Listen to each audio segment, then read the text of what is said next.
चैतन्यमनोभीष्टं स्थापितं येन भूतले स्वयं रूपः कदा मह्यं ददाति स्वपदान्तिकम्।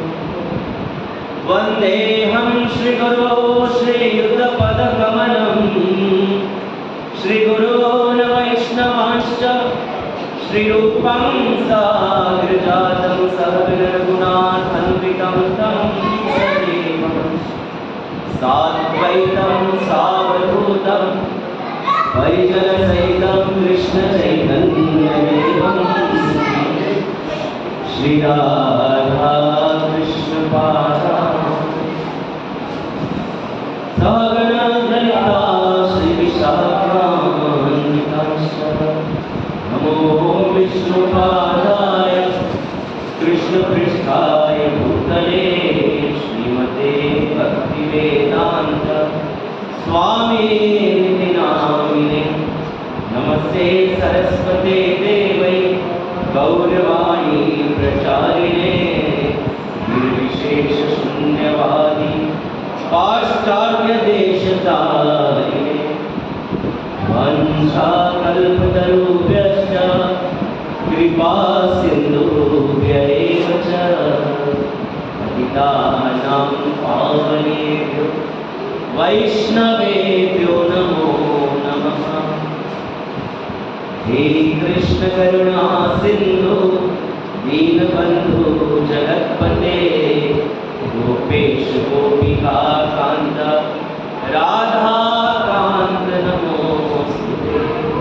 तप्त कांचन गौरांगी श्री राधे वृंदावनेश्वरी वृषभानुसुते देवी प्रणमामि हरे प्रिये।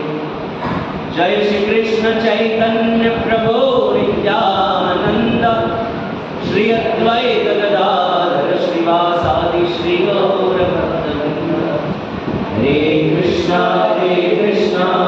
कृष्णा कृष्णा हरे हरे हरे राम राम राम हरे हरे।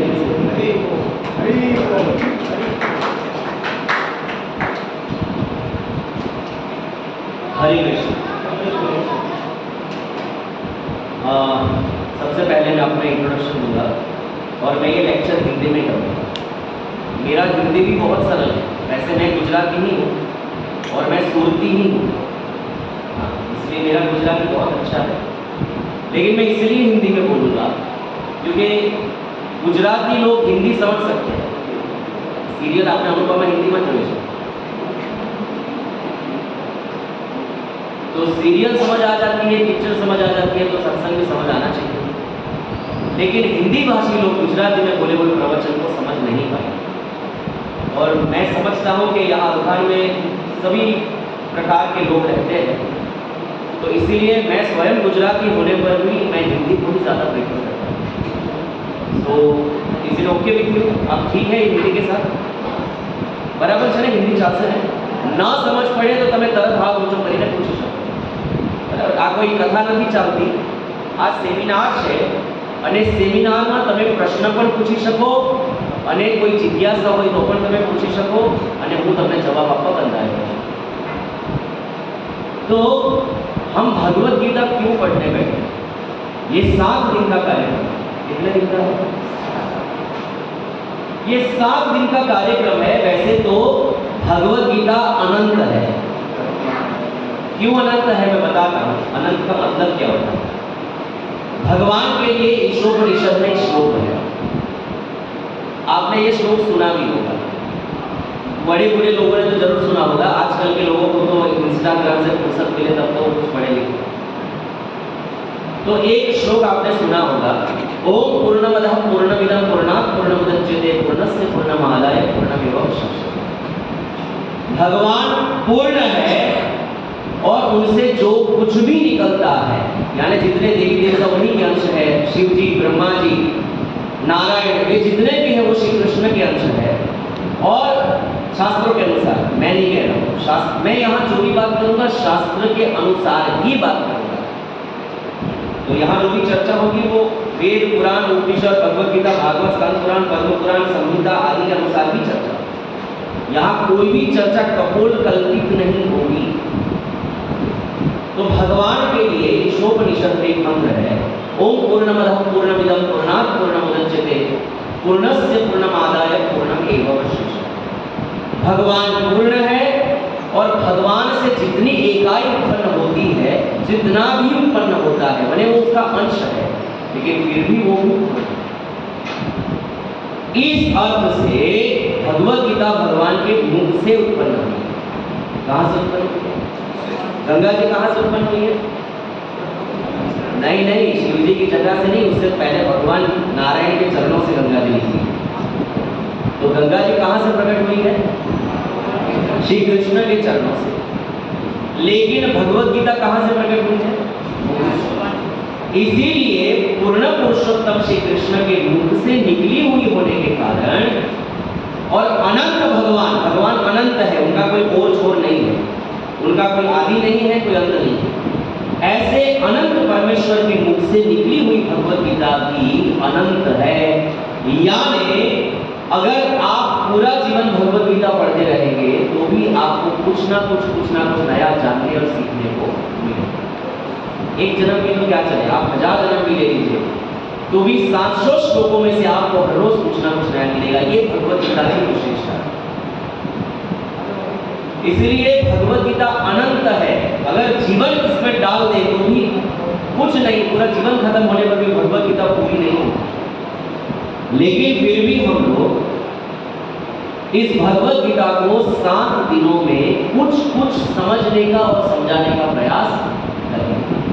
लेकिन एक शर्त, आप 7 दिन पूरा यहाँ आएंगे और मैं इतनी गारंटी दे सकता हूँ, मेरे साथ कुछ भक्त लोग है यहाँ पर आए आज भी सुनने के लिए, उन्होंने शायद भगवत गीता सेमिनार 15-20 बार सुन लिया। मेरे ही मुख से उन्होंने भगवत गीता सेमिनार 15-20 बार सुन लिया होगा, लेकिन फिर भी आए हैं क्योंकि उनको पता है कि आज भी कुछ नहीं मिलेगा। उनको आज भी वो सेमिनार सुनने में आनंद आता है और उन्होंने अपना जीवन बदला है सिर्फ और सिर्फ इस भगवत गीता सेमिनार से। मैं अपराध नहीं कर रहा हूँ। आप टीवी पर दोपहर को देखते हैं भागवत कथा, है ना, दोपहर को भागवत कथा पूरा दिन चलती है, आस्था पर और कथा पर भागवत चलती है। हमारे जीवन में कोई परिवर्तन आए?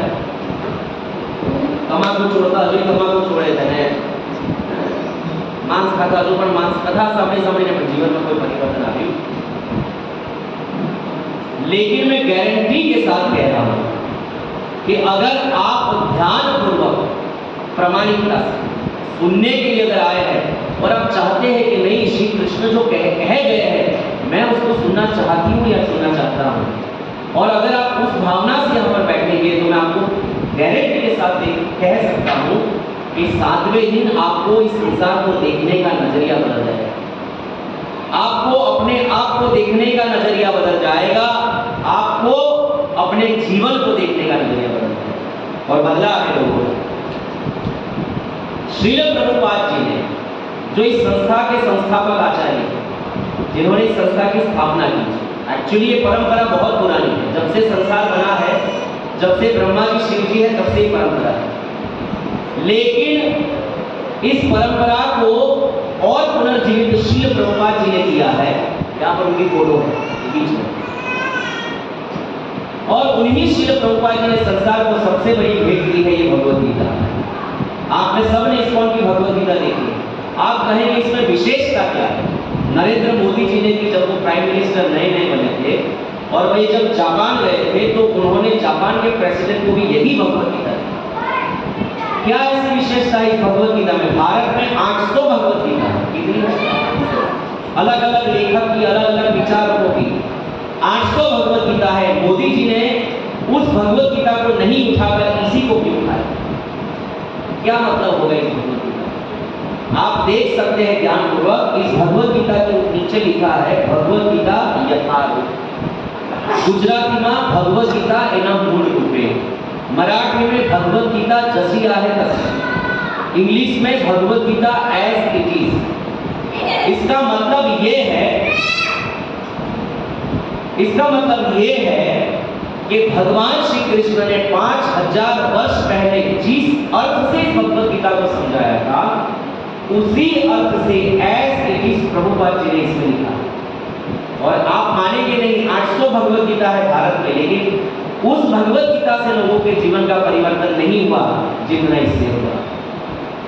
अब पूरे विश्व में देखेंगे, अंग्रेज, रशियन, जापानीज, अफ्रीकन, सभी देशों के लोग इस भगवत गीता को पढ़कर अपना जीवन बदले। तो जब वो यवन और म्लेच्छ लोग अगर अपना जीवन बदल सकते हैं, जी, जो सुअर तक को मार के खा जाते हैं, जो कुत्ते तक को खा जाते हैं, ऐसे नीच वृत्ति वाले लोग भी अगर इस भगवत गीता को समझकर वैष्णव बन सकते हैं, तो हम तो गुजराती हैं, हम तो भारतीय हैं, हम तो हिंदू हैं, हमें तो ये भगवत गीता हमारे परंपरा से प्राप्त हुई है, तो क्यों हम इसको नहीं पढ़े और नहीं समझे, और क्यों हमारे जीवन में है कि नहीं? तो आप सब तैयार है? कौन कौन तैयार है?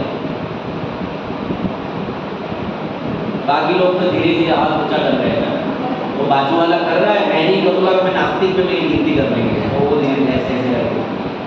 अरे भाई, ये क्या है भगवत गीता, समझ लीजिए एक बार। ये कोई सामान्य पुस्तक नहीं है, या कोई बड़ा बड़ा प्रवचन नहीं है, ये आपका आईना है, ये मेरा आईना है। भगवत गीता में 5 विषय हैं। कितने विषय हैं? 5। कौन से? कोई बताएगा?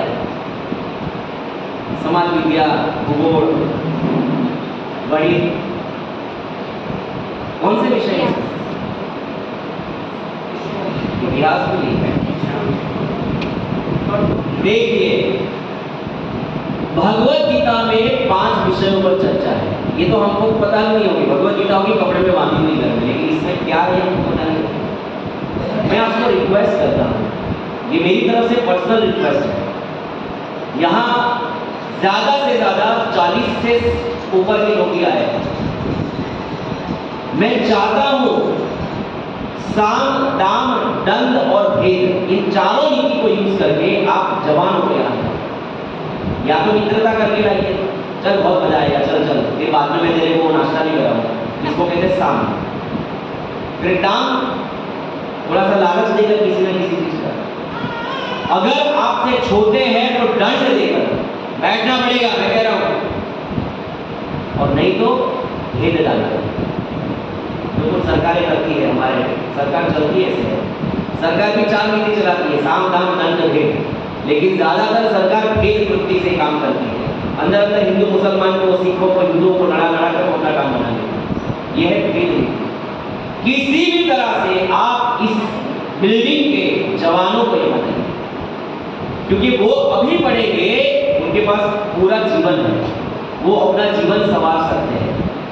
पति क्यों जीवन पची आगे नहीं मतलब બધું રાંધી મૂક્યું ઊંધું ચક્ર ને પછી ભગવદ ગીતા સાંભળવાથી હવે શું છે, બધું થવાનું છે, થઈ ગયું।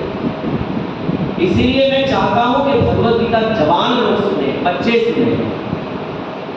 भगवद गीता के 5 विषय, आप ध्यान से सुनना। कितने विषय हैं? सिर्फ 5 विषय है, और 5 विषय जो है उसी विषयों से संसार बना है। इस संसार में 6ठा विषय है ही। पूरे यूनिवर्स में ब्रह्मांड के लोग तक, नीचे रसातल में आप जाएंगे, वहां तक पूरे ब्रह्मांड को चलाने के लिए ये 5 ही विषय है। तो आप जानना चाहेंगे वो कौन से 5 विषय हैं? पहला जीव, पहला विषय कौन है? यानी हम, आत्मा। जीव सबसे पहला विषय है इस भगवत गीता का। जीव कौन है, क्या है, उसका स्वभाव क्या है, कहां से आया है, उसको कहां जाना होगा, वो क्या करेगा तो सुखी रह सकता है, इस सब की चर्चा भगवत गीता में। अब बताइए, स्वर्ग में देवता लोग रहते हैं, वो जीव है कि नहीं? हमारे जैसे ही है। उससे ऊपर जनलोक, तपलोक, महलोक, सिद्धलोक, ब्रह्मलोक आदि लोक पे जितने भी बड़े बड़े महात्मा रहते हैं, वो भी हमारे जैसे जीव हैं, जो यहाँ से बहुत पुण्य करते हैं, पृथ्वी से वो सब ऊपर के लोगों में ट्रांसफर किए जाते हैं। नीचे के लोगों में जाएंगे रसातल में, तो असुर है, राक्षस है, नाग है, किन्नर है, सब नीचे के कार्य से जीव। जो लोग अधम कार्य करते हैं वो नीचे के लोगों में जाते हैं, वो सांप बनते हैं, नाग बनते हैं, असुर बनते हैं, राक्षस बनते हैं, किन्नर बनते हैं। तो ये संसार पूरा का पूरा जीवों से भरा हुआ है। आप 1 इंच मिट्टी खोद कर निकालेंगे और उसको आप सूक्ष्म दर्शक यंत्र में डालेंगे तो इतनी मिट्टी में भी आपको लाखों जीव दिखाई देंगे। ये संसार खाली है ही नहीं, ये पूरा जीवों से भरा हुआ है। सूर्य पर भी जीव है, चंद्र पर भी जीव है। आप लोग कह रहे हैं चंद्र खाली है, वैज्ञानिकों ने ढूंढा चंद्र खाली है, हम जाकर वहां जलसे करेंगे, कुछ भी खाली नहीं। हम अपनी आंखों से चंद्र पर रहने वाले जीवों को देख ही नहीं सकते, क्योंकि हमारी आंखें पृथ्वी की बनी हुई है और पृथ्वी की आंखें पृथ्वी की चीजों को नहीं देख सकती। हर ग्रह का वातावरण अलग होता है, हर ग्रह की परिस्थिति अलग होती है, वहां के शरीर अलग होते हैं।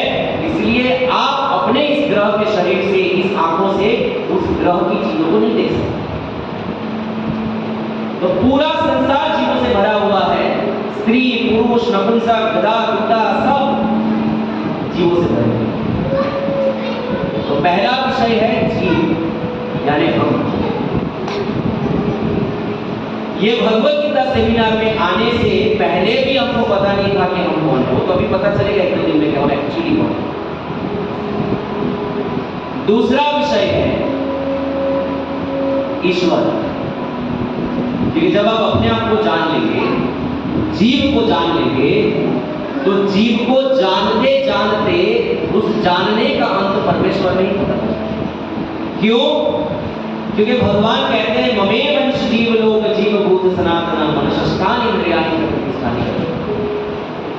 ये जितने भी जीव है यानी हम सब श्री कृष्ण के अंश है। और अंश भी कैसे है? सनातन है। जैसे सूर्य है और उसकी किरण, सूर्य की किरण सूर्य का अंश है, लेकिन किरणें कभी सूर्य से अलग होती है? कभी ऐसा हो गया कि भाई मेरे घर में बहुत अंधेरा है तो मैं 2-4 किलो किरण काट के मेरे घर में लेके जाता हूँ? ऐसा हो सकता है? जहां सूर्य है वही किरण है और जहां किरण है वहां सूर्य है कि नहीं? दोनों एक दूसरे से अभिन्न है। उसी प्रकार जीव यानी हम और परमात्मा यानी श्री कृष्ण दोनों एक नहीं है, अभिन्न है। जहां हम है वहीं श्री कृष्ण है और जहां श्री कृष्ण है वहां हम है। तो अपने आप को जानने पर, जैसे किरणों को जानने पर सूर्य का ज्ञान हो जाता है। अंधा आदमी होगा जिसने सूर्य को कभी नहीं देखा, लेकिन वो भी अगर 12 बजे बाहर धूप में निकलेगा तो उसको अनुभव होगा, हाँ सूर्य आया है, क्या बना।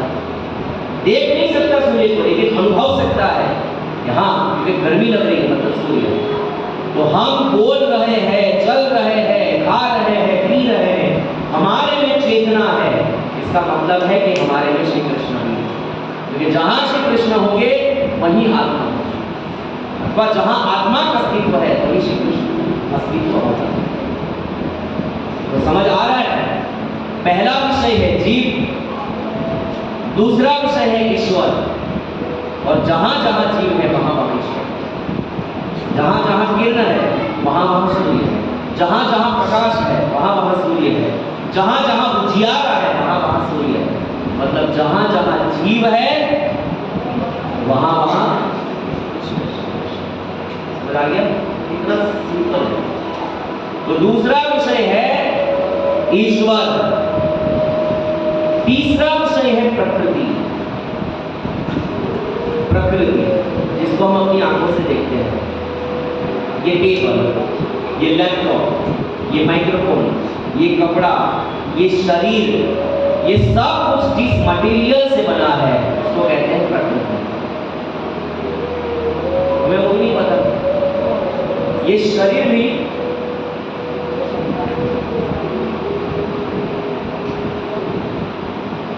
शरीर भी प्रकृति है और हम प्रकृति नहीं है। क्या जरूरत, क्या हुआ?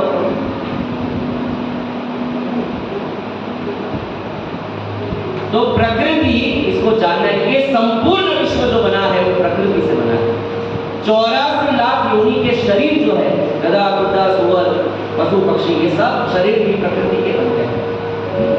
तो ये प्रकृति को जानना पड़ेगा। चौथा विषय है काल, टाइम,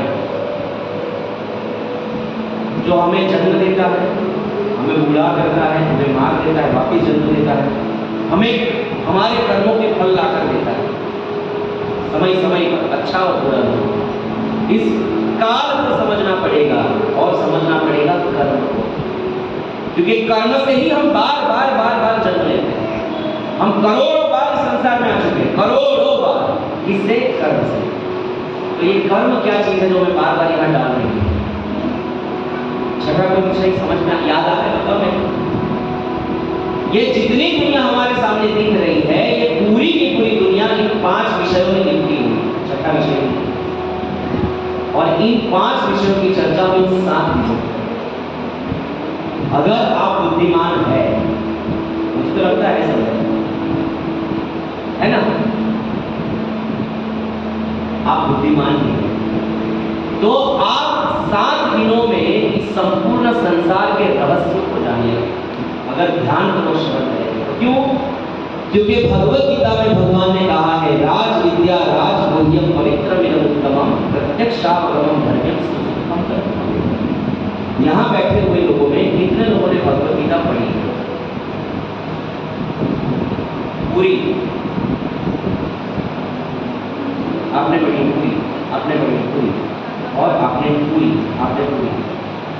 यहाँ पर माता जी ने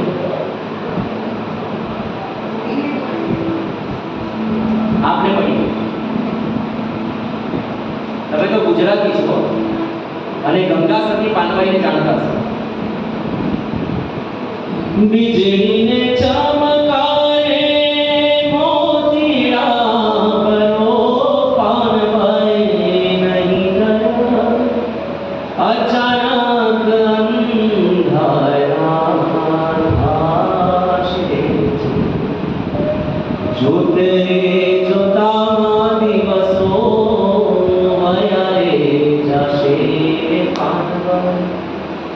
एक 20,600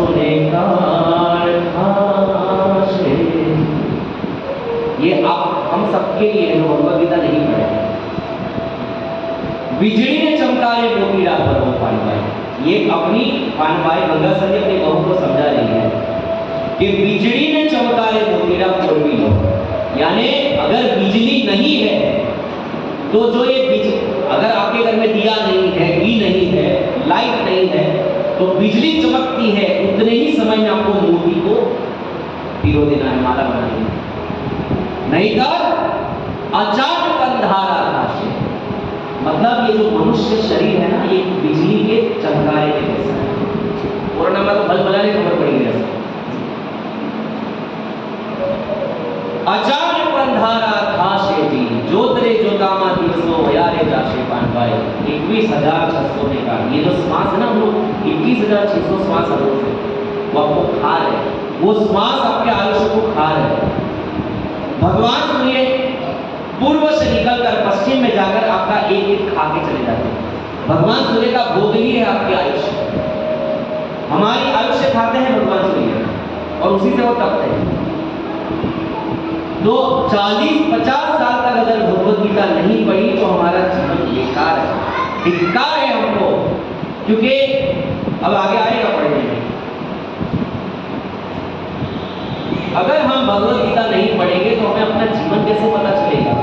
हम कौन हैं, कहां से आए हैं, कहां जाना है, हमको क्या समझ में आएगा? सही में ये बहुत अच्छा चांस है, मुझे पता है कि ये भगवत गीता सेमिनार करने के बाद भी कोई भगवत गीता नहीं पढ़ेगा। मनुष्य ऐसा ही है।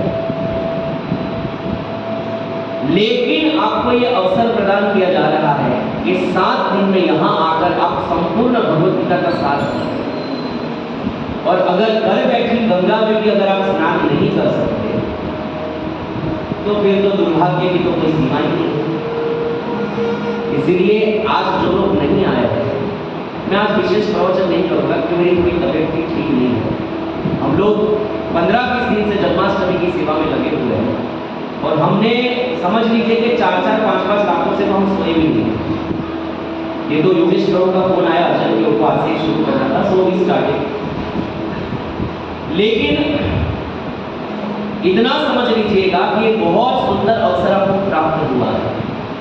जितना हो सके मित्र को, आजू बाजू की सोसाइटी में अगर आप किसी को जानते हो तो उनको, इससे बड़ा उपकार कोई नहीं है संसार। भगवत गीता में 18वें अध्याय के 68वें नंबर के श्लोक में भगवान कहते हैं, ध्यान से सुनिएगा, यदिदं परमं गुह्यं मद्भक्तेषु विधास्यति भक्ति मयि पराकृतवां मां पश्यति संशय। उसके बाद के श्लोक, न च तस्मात् मनुष्येषु कश्चित् मे प्रियतम। जो व्यक्ति मेरे इस दिव्य रहस्य को, मेरे भक्त को समझाता है, बतलाता है, इससे ज्यादा प्रिय भक्त ना मुझे कोई था, ना कोई है और ना कोई होगा। अरे तुम स्कूल बंगले बनवा लो, सोने का मंदिर बनवा लो, सोने की थाली में ठाकुर जी को भोग लगवा दो, तो भी ठाकुर जी इतना प्रसन्न नहीं होते जितना प्रसन्न भगवत गीता का प्रवचन करने से और सुनाने से होते हैं। भगवान अत्यंत प्रसन्न होते हैं अगर कोई एक व्यक्ति दूसरे व्यक्ति को भगवत गीता समझाता है या देता है या सिखाता है। भगवान की गारंटी है। उसके बाद भगवान कहते हैं कि वो जीव, वो भक्त इसी जन्म में शुद्ध हो जाएगा और मेरे पास आएगा, इसमें लेश मात्र संशय नहीं। भगवान ने कहा डाउट मत करना, नास्ति यत्र संशय, बिल्कुल डाउट मत करना। यानी मैं तो आपको भी कहता हूं कि अगर आप भी संसार से छूटना चाहते हो तो सबसे ज्यादा शॉर्टकट है भगवत गीता समझ लो और भगवत गीता समझ। पूरे विश्व में श्रील प्रभुपाद जी ने भगवत गीता को इतना प्रचार प्रसारित किया। हमारे फॉरेनर बच्चे, छोटे छोटे 5 साल के बच्चे, 6 साल के बच्चे, अंग्रेजों के बच्चे, रशियनों के बच्चे भगवत गीता के श्लोक बोलते हैं, धोती पहनते हैं, ऐसे रुकवा देते हैं, हमारे जैसे शिखा रखते हैं और पूछा जाए कि भगवान कौन है बताओ बेटा, तो हमारे बच्चे होंगे तो कंफ्यूज हो जाएंगे, भगवान किसको बताए, गणपति बाबा को बताए या माता जी को बताए या ये बाबा जी को बताए या इसको बताए या इसको बताए या फलान को, कंफ्यूज हो जाते हैं बच्चे।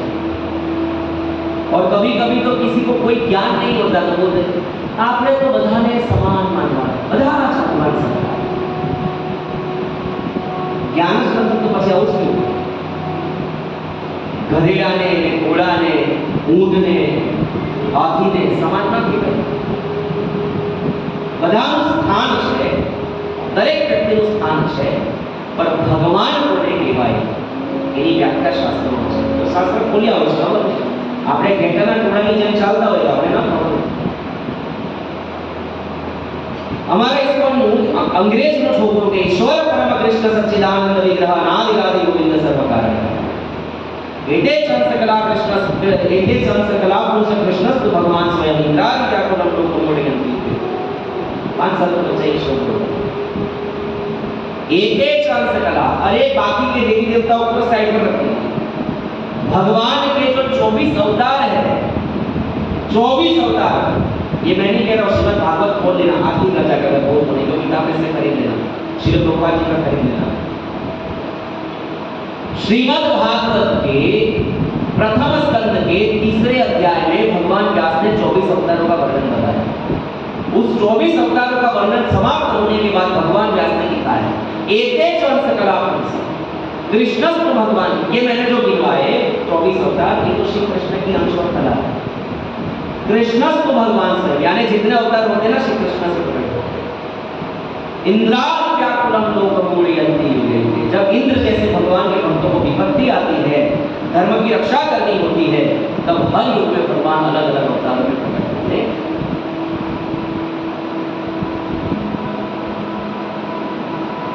तो आपसे भी अनुरोध है कि अगर आप थोड़ा ध्यानपूर्वक और नियमितता से यहाँ पर आएंगे तो 7 दिन में आपको संपूर्ण भगवत गीता नहीं, संपूर्ण वैदिक साहित्यों का सार प्राप्त हो जाएगा।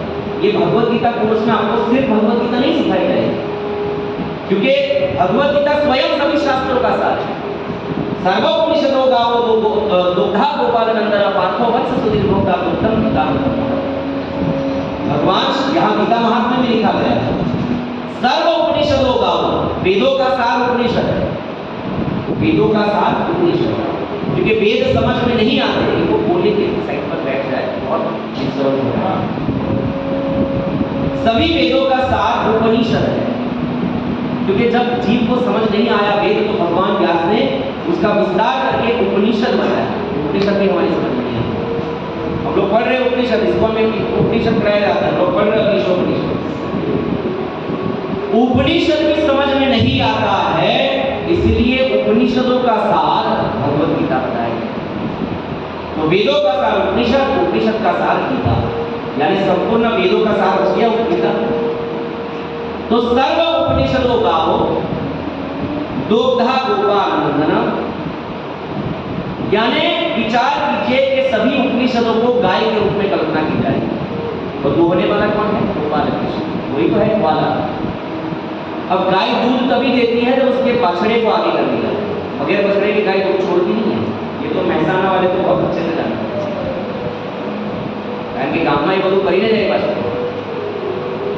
तो जब तक बछड़ा आगे नहीं किया जाता गाय दूध छोड़ती नहीं।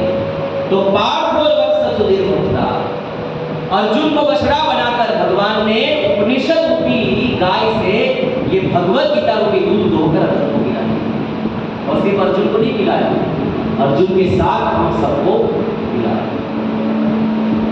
इसलिए ये संपूर्ण वेद पुराण उपनिषदों का सार है। हम सब अगर इसको 7 दिन में पढ़ेंगे तो हमारे से ज्ञानी ज्यादा कोई माना नहीं जाएगा। श्रीमद् भगवत गीता पढ़ने के और फायदे क्या हैं? गीताध्ययनशीलस्य प्राणायाम परस्य च नैव सन्ति हि पापानि पूर्वजन्म कृतानि च। यदि कोई भगवत गीता को निष्ठा तथा गंभीरता के साथ पढ़ता है तो भगवान की कृपा से उसे सारे पूर्व दुष्कर्मों के फलों का उस पर कोई प्रभाव नहीं पड़ता। ये भगवत गीता में हमारे कर्म हमें छोड़ नहीं सकते। व्यक्ति को उसका कर्म कहीं ना कहीं पकड़ ही लेता है, अच्छा या समय आने पर हमें कर्म मिल जाता है, अपना कर्म करें। लेकिन यहाँ पर ये महिमा बताई गई है कि अगर कोई व्यक्ति ध्यानपूर्वक भगवत गीता को सुनता है, समझता है और यथाशक्ति, ऐसा नहीं कि पूरा पूरा होता है, पूरा पूरा तो भगवत गीता को अपने जीवन में कोई नहीं उतार सकता, कोई नहीं उतार सकता।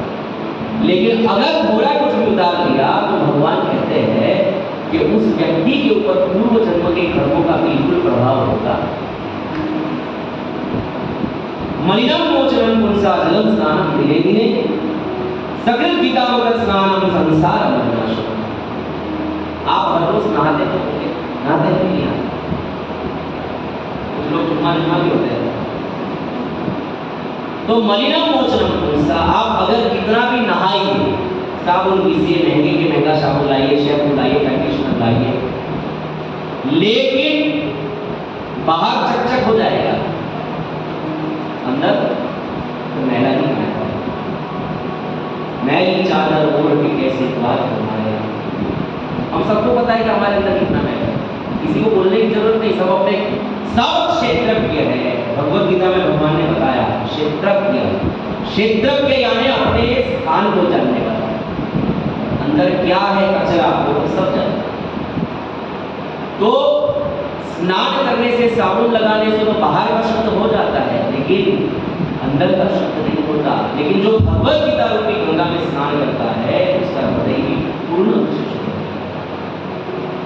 तो जो अपना दिल साफ करना चाहता है,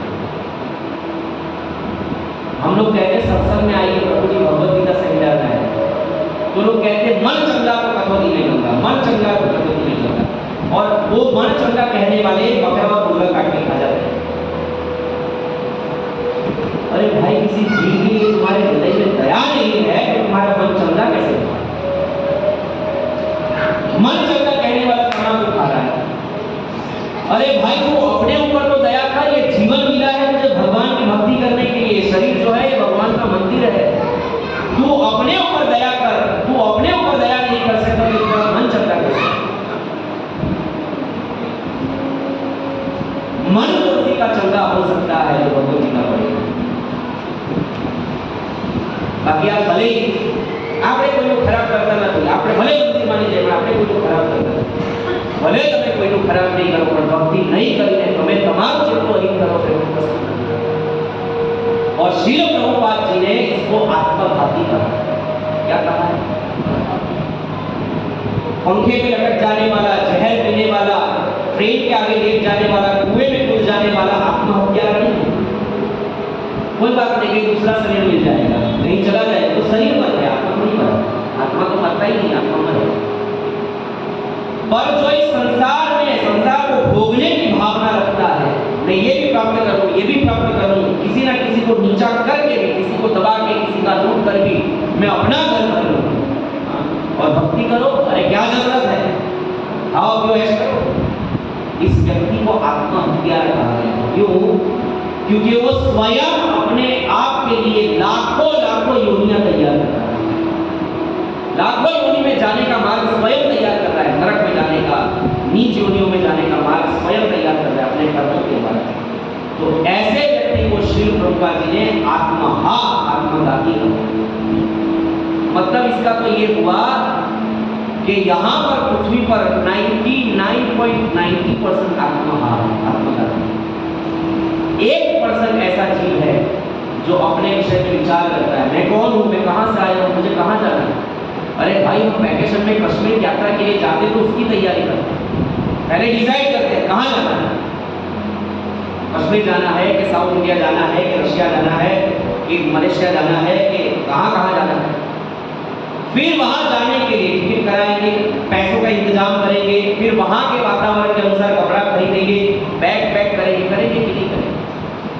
तो एक सामान्य प्रवास के लिए आप इतनी तैयारियां करते हैं, तो मृत्यु के बाद के प्रवास के लिए नहीं सोचते, सोचना चाहिए कि नहीं सोचना। वो तो सबसे बड़ा प्रवास है, क्योंकि वहां जाने के बाद यहाँ आना नहीं है। इसलिए हमें सोचना चाहिए कि हमें दूसरा प्रवास जो करना है, दूसरे शरीर में जो जाना है, हमें ही तैयार करना है, वो शरीर हमें ही तैयार, क्योंकि हमारे इस जन्म में किए हुए कर्म ही दूसरा शरीर तैयार करता है।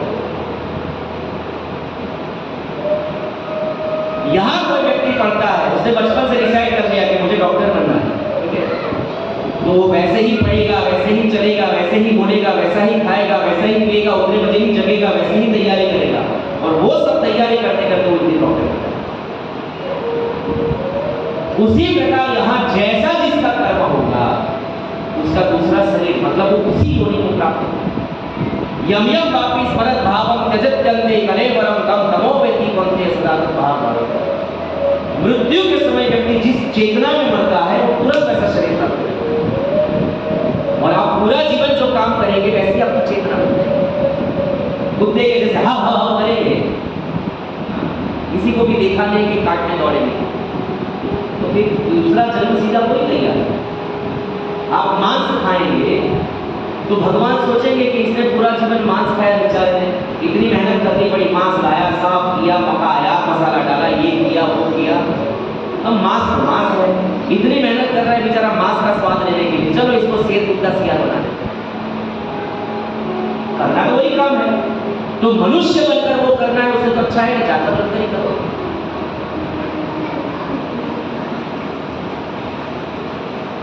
ये कोई डराने की बात नहीं है, ये सीधी सी बात है। अगर हम भगवत गीता को नहीं समझेंगे तो हमें क्या करना चाहिए, क्या नहीं करना चाहिए, इसका विवेक नहीं रहेगा, और विवेक शून्य जीवन जो होगा वो नरक की तरफ निश्चित रूप से जाएगा।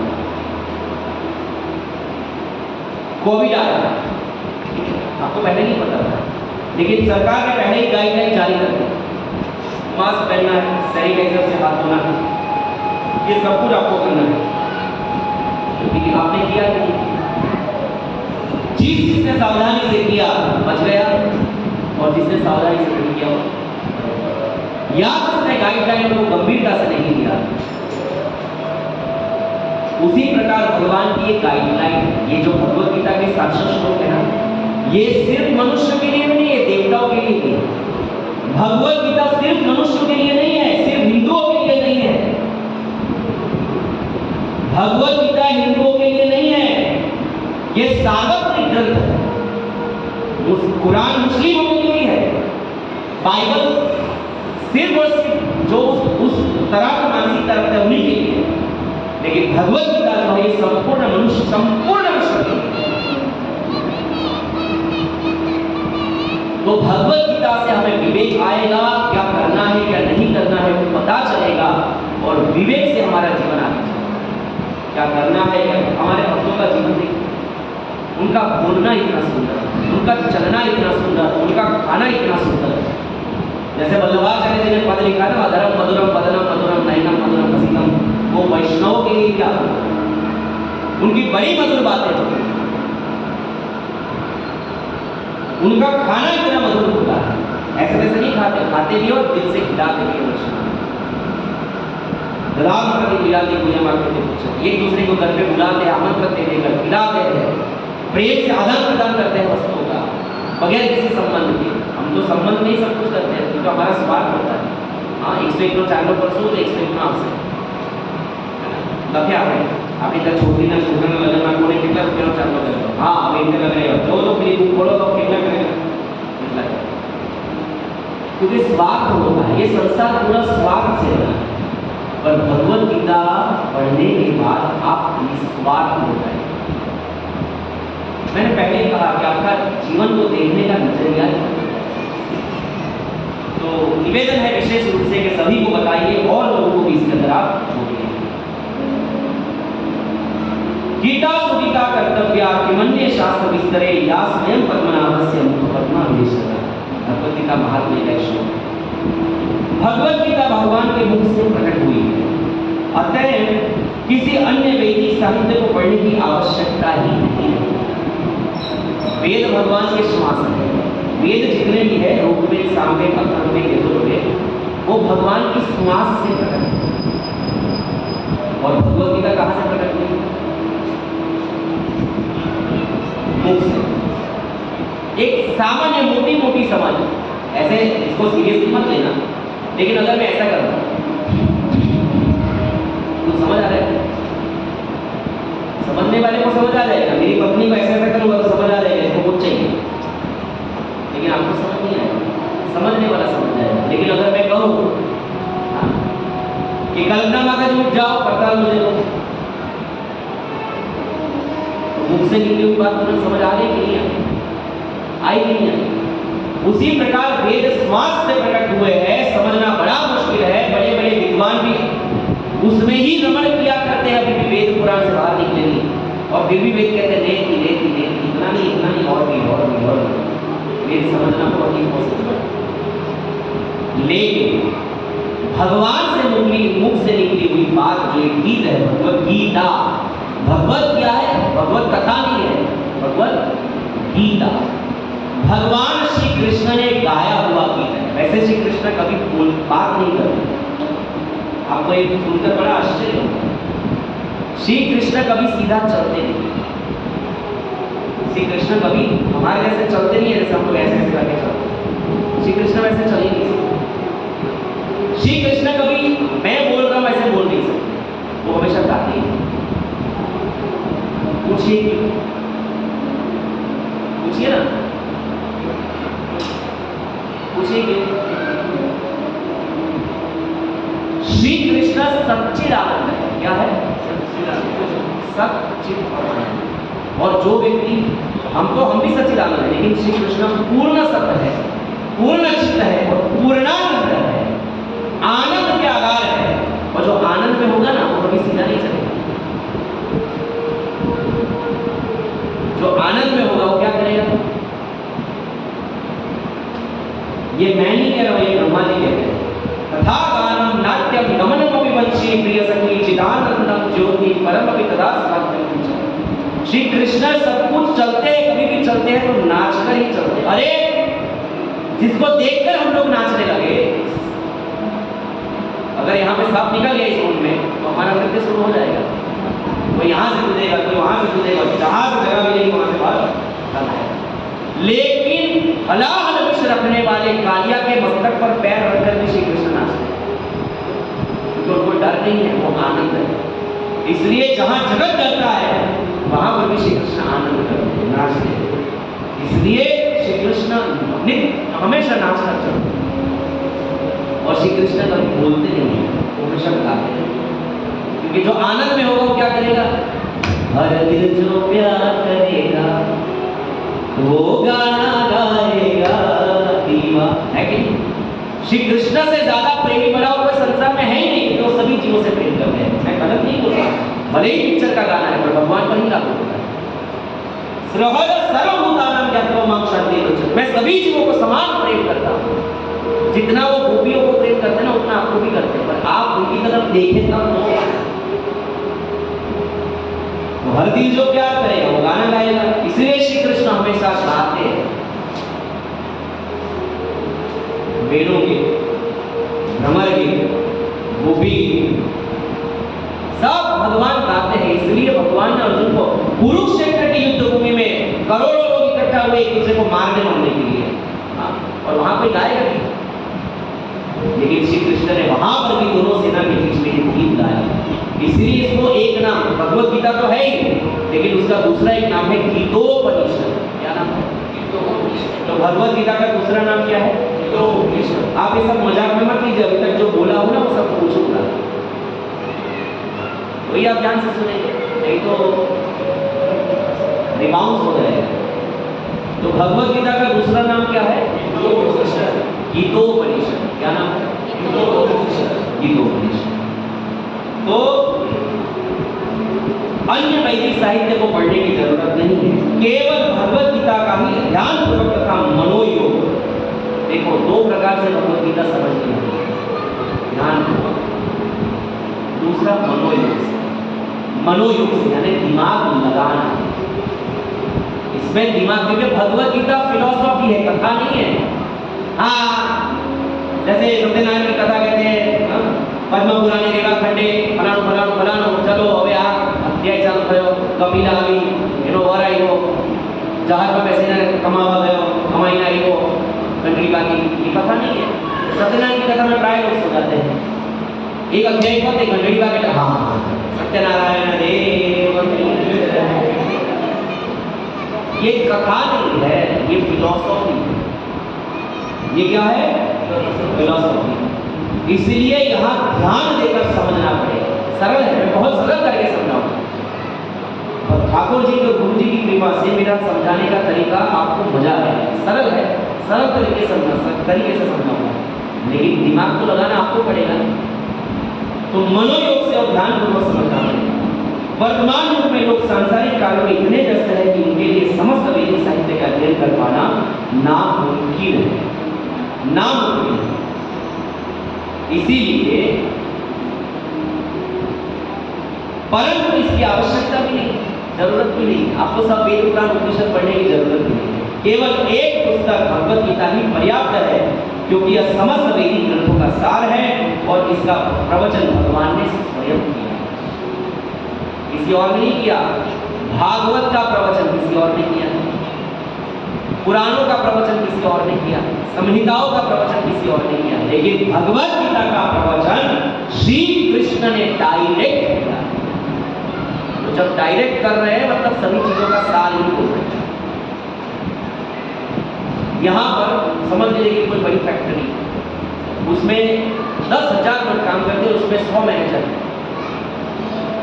उसमें कोई आदमी काम ठीक से नहीं कर रहा है तो 100 मैनेजर बार बार बार उसको समझाते हैं, अलग अलग तरीके से समझाते हैं, वो भी नहीं मान रहा है। जब सेठ आते हैं तो दो ही वाक्य बोले, सीधोरे છે, છેલ્લી તક છે, બારનું ઘર છે, ઊંધો કરીને बस आज के वाक्य बोले, ये समझ हो ये समझ जाएंगे। उसी प्रकार बाकी के जितने वेद पुराण उपनिषद है वो सब दूसरे दूसरे आचार्य ने, वो भी सब पूर्ण है, उसमें कोई दोष नहीं है, लेकिन उसको पढ़ने की जरूरत नहीं है, क्योंकि उसका सार श्री कृष्ण हमें बता रहे हैं। क्योंकि भगवत गीता में भागवत में श्लोक है, प्रथम स्कंद के 30वें अध्याय,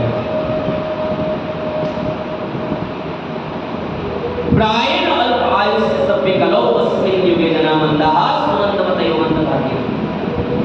ये कलयुग है और कलयुग की वजह से प्रायेण अल्प आयुष्य, हमारा आयुष्य कम है। सत्युग में हम 1 लाख वर्ष जीते, 1 लाख वर्ष क्या होती सत्युग। त्रेता में हम 10,000 वर्ष जीते, राम जी ने 11,000 वर्ष पृथ्वी पे रहते हैं त्रेता युग। द्वापर में हमारी आयु घटकर और कम होकर सिर्फ 1000 वर्ष की रह जाती है। द्वापर में लोग 1000 वर्ष और कलयुग में वो कम होकर 100 वर्ष की। अब तो 100 भी नहीं बची, अब तो 60-70 में ही खत्म। श्री राम 70-60-70 में खत्म। तो प्रायेण अल्प आयुष्य। अब बताओ, इतने कम आयुष्य में तो पढ़ना लिखना है, नौकरी धंधा करना है, ब्याह करना है, बेटा पैदा करना है, उसको बड़ा करना है, शादी करनी है, ये करना है, वो करना है, तो वेद कब खोलोगे, पुराण कब खोलोगे, उपनिषद कब खोलोगे, पढ़ोगे कब, समझोगे कब, समय नहीं। तो प्रायण अल्पायुष्य सभ्या कलो अस्मिन् निवेदना इदा सुमंतमते। भाग्य इतना, भाग्य भी कम है। देखो यहाँ भगवत गीता चल रही है और यहाँ पर कम से कम शायद 2000 लोग तो रहते होंगे पूरे को, 2000 या कम, 1500, 2000 में 200 भी नहीं आए। ये हमारा भाग्य, क्योंकि यहाँ बैठने के लिए भाग्य चाहिए। यहाँ बैठने के लिए पैसा नहीं चाहिए, यहाँ बैठने के लिए भाग्य चाहिए। बहुत जन्मों का किया तब वो जाकर भगवत गीता में बैठा। तो मंदस सुमंत मत, बुद्धि भी कम है। अब बुद्धि ही कम है तो वेद पुराणों को पढ़ेंगे और समझेंगे कैसे? सरल करके बताओ तो समझेंगे। मंद भाग्य ही बदलता, भाग्य भी कम है। इसीलिए एक ही ग्रंथ है भगवत गीता, अगर उसको पढ़ लेंगे तो वेद पुराण उपनिषद सब पढ़ने का सारा।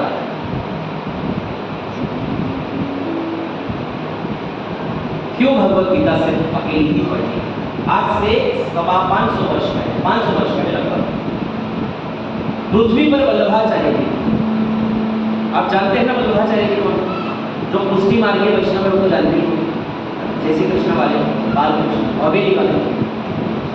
तो श्री वल्लभाचार्य ने पुष्टि मार्ग की स्थापना की। वो उस समय के सबसे बड़े विद्वान थे, 500 वर्ष पहले की बात। विद्वान नहीं तो वो साक्षात श्री कृष्ण का अंश है।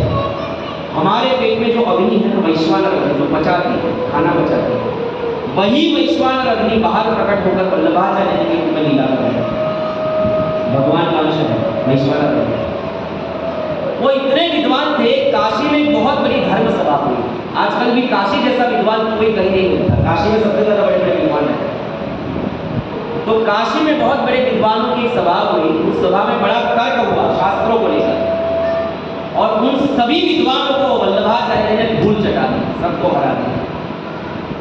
उसमें लोग शर्मिंदा नहीं हुए, अपना भाग्य माना कि भगवान के अंश वल्लभाचार्य जी से हम हारे हैं। तो उन्होंने कहा कि उन्होंने स्वर्गतुला में उनको तोला। वल्लभाचार्य जी को सोने से वल्लभाचार्य जी को तोला गया, जितना उनका वजन था उतने सोने से वल्लभाचार्य जी को तोला गया। और उनको एक प्रश्न पूछा गया कि भाई आप तो बड़े ज्ञानी हैं, सभी शास्त्रों का मर्म जानने वाले, आपने हमको भी हरा दिया। हम आपसे सब मिलकर एक प्रश्न पूछते हैं। क्या प्रश्न? प्रश्न ये था कि कलयुग में लोगों के पास समय नहीं है, आयुष्य नहीं है, भाग्य नहीं है, बुद्धि नहीं है, सब कुछ कम है। ऐसा जीव अगर अपना कल्याण चाहे तो कौन सा ग्रंथ पढ़े, किसको भगवान माने और उसकी पूजा करे? इतने इतने वेदों में मंत्र है, कौन सा मंत्र का जप करे और कौन सी क्रिया करे जिससे उसको मोक्ष मिल जाए या उसकी परागति करे? 4 प्रश्न। प्रश्न कितने थे? पहला, कौन सा ग्रंथ पढ़े? दूसरा, किसकी पूजा करे? तीसरा, कौन सा मंत्र जपे? और चौथा, कौन सी पुस्तक पढ़े? कौन सी सेवा करे, कौन सी क्रिया करे? ये 4 प्रश्न। तो वल्लभाचार्य ने जवाब दिया है कभी 500 वर्ष पहले, एकम शास्त्रम देवकी पुत्र गीतम। अगर एक ही ग्रंथ रखना है जिसको पढ़ के जीव का कल्याण हो जाए तो एकम शास्त्रम देवकी पुत्र गीतम। देवकी पुत्र यानी श्री कृष्ण, देवकी के पुत्र कौन? एकम शास्त्रम देवकी पुत्र गीतम एको देवो देवकी पुत्र एव। एक ही अगर भगवान किसी को चाहिए जिसको भजने से संसार का कल्याण हो जाए, वो श्री कृष्ण है, देवकी पुत्र एव। एको मंत्रस्य नामानि यानि, एक ही मंत्र है और वो क्या है? उनके नाम का जप। हरे कृष्णा कृष्णा कृष्णा हरे हरे, हरे राम राम राम हरे। और कर्माप्येकम तस्य देवस्य सेवा। एक ही क्रिया अगर कोई करनी हो तो श्री कृष्ण की सेवा करो। ये 4 अगर कर लोगे तो कलयुग में कितने से कितना भी पापी जीव क्यों नहीं होगा, वो संसार से हट जाएगा। ये संपूर्ण भगवत गीता का सार नहीं है तो सार है, और भगवत गीता महात्मा समझिए तो महात्मा। इसी के साथ अपनी वाणी को मैं आज विराम करता हूँ।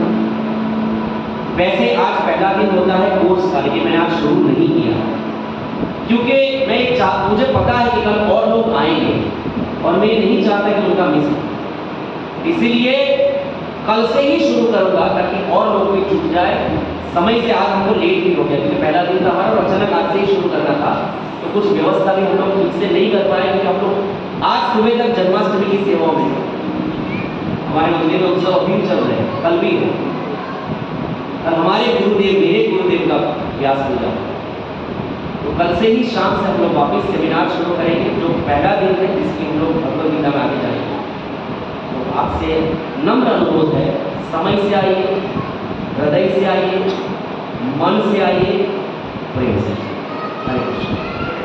श्री प्रभुपाद की जय, श्रीमद् भगवद गीता की जय, गौर प्रेमानंदे। आपको कोई प्रश्न है तो आप पूछ सकते हैं, आपको 5 मिनट देता हूं। आप अगर कोई जिज्ञासा है गीता जी को लेकर तो यू कैन आस्क क्वेश्चन।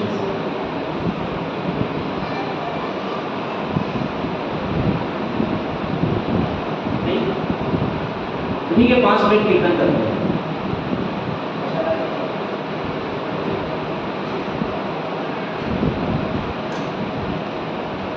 आप मेरे साथ कीर्तन कीजिएगा, तो मैं गाऊं वैसा आप गाएंगे।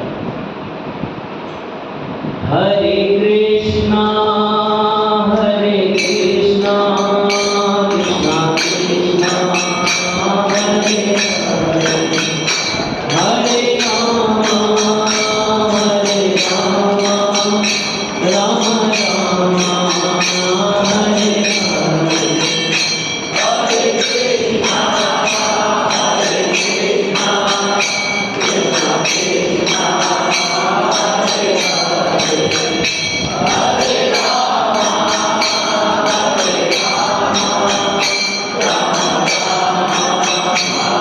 हरे हरे, हरे कृष्णा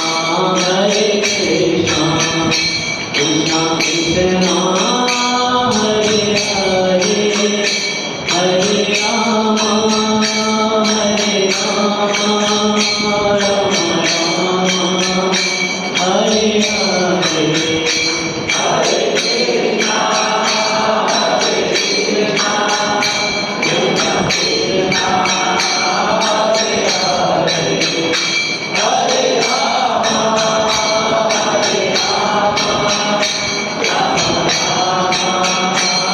हरे हरे, हरे कृष्णा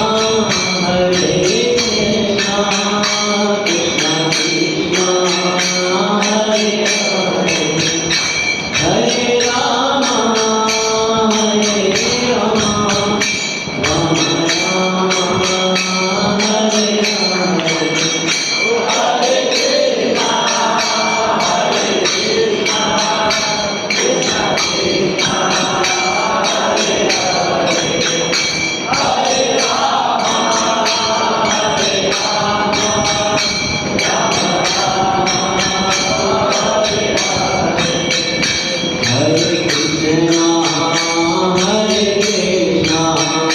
कृष्णा कृष्णा हरे हरे, हरे राम राम राम हरे हरे, हरे कृष्णा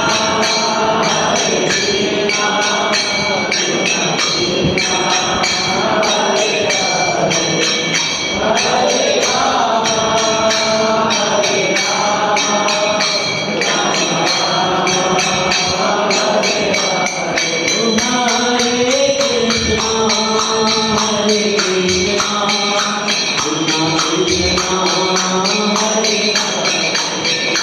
हरे राम राम राम हरे हरे, हरे कृष्णा कृष्णा कृष्णा कृष्णा हरे हरे,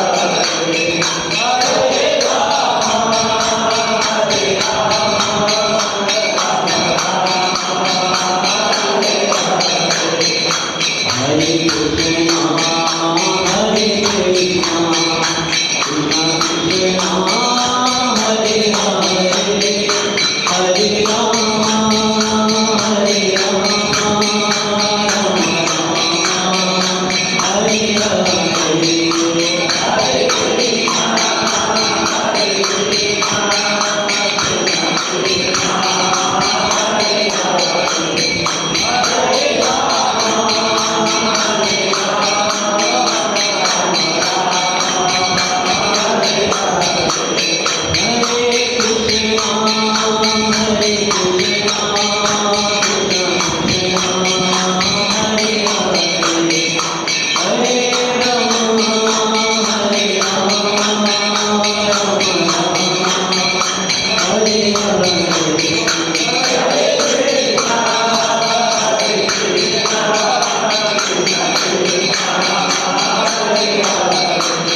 जगद्गुरु श्री प्रभुपाद महाराज की जय। हरी जी हरी।